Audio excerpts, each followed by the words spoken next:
आतिशी जो है करीब यहां पर आपके सामने ये देखिए 39.4% वोट और अभी पीछे चल रही हैं आतिशी। अगर बात की जाए पीछे चल रही है, कितने वोट मिले? 3089। यहां पर Sumera over to you. Ramesh Bidhuri. और देखिए रमेश बिदुड़ी को बीजेपी से वो आगे चल रहे हैं और उन्हें फिलहाल 53.56% वोट मिल रहा है। ये अभी तक जो वोट गिने गए हैं उसके मुताबिक है और वो आगे चल रहे हैं।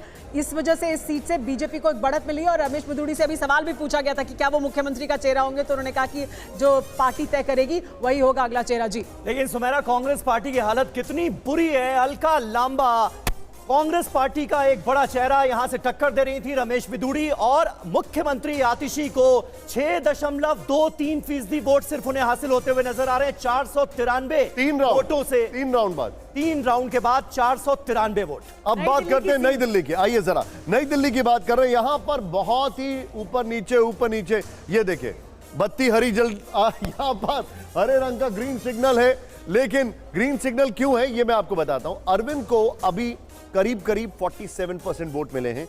राउंड 1 के बाद 4679 और पोस्टल बैलेट में 1500 से पीछे चल रहे थे। सुमेरा। जी हाँ, लेकिन देखिए यहाँ सिग्नल जो है फिलहाल ऑरेंज है, यानी बने हुए हैं वो बहुत करीब पीछे मौजूद हैं, बहुत तेजी से आगे भी निकल सकते हैं, इसलिए ऑरेंज है। वेट कर रहे हैं क्योंकि 44.18% वोट मिला है और 4425 नंबर 2 है, वो नंबर 2 पर है और बहुत अंतर नहीं है दोनों के बीच, यानी अरविंद केजरीवाल और परवेश वर्मा के बीच, इसीलिए वो ऑरेंज पर है, तेजी से आगे बढ़ सकते हैं। बिल्कुल, लेकिन पूरी तरह से अगर कहा जाए रेड सिग्नल किसके लिए है? संदीप दीक्षित के लिए है, जिनको इस बार बहुत उम्मीदें थी कि कुछ पलटेगा, लेकिन पलटा नहीं है कुछ भी। कांग्रेस पार्टी के लिए स्थिति वहीं की वहीं है। तीसरे नंबर पर चल रहे हैं, सिर्फ 742 वोट उन्हें अब तक हासिल हुए हैं। हमारे साथ परसेंटेज समीर तो 7.4 जी कांग्रेस से और प्रदीप भंडारी बीजेपी से जुड़ चुके हैं। प्रदीप जी स्वागत है आपका। और यहां पर जावेद साहब भी कुछ कहना चाह रहे हैं, लेकिन प्रदीप जी सबसे पहले एक बात बताइए मुझे, जिस तरीके से टेक्टोनिक चेंज हुआ है, क्योंकि मुझे अच्छी तरीके से पता है आप तो बकायदा एज अ जर्नलिस्ट सर्वेस भी करते थे, ये नीचे से एकाएक झुग्गी का वोट, पूर्वांचल का वोट, ये जो शिफ्ट किया है, क्योंकि झुग्गी ट्रेडिशनली कांग्रेस का वोट था, इसके पीछे की वजह क्या है?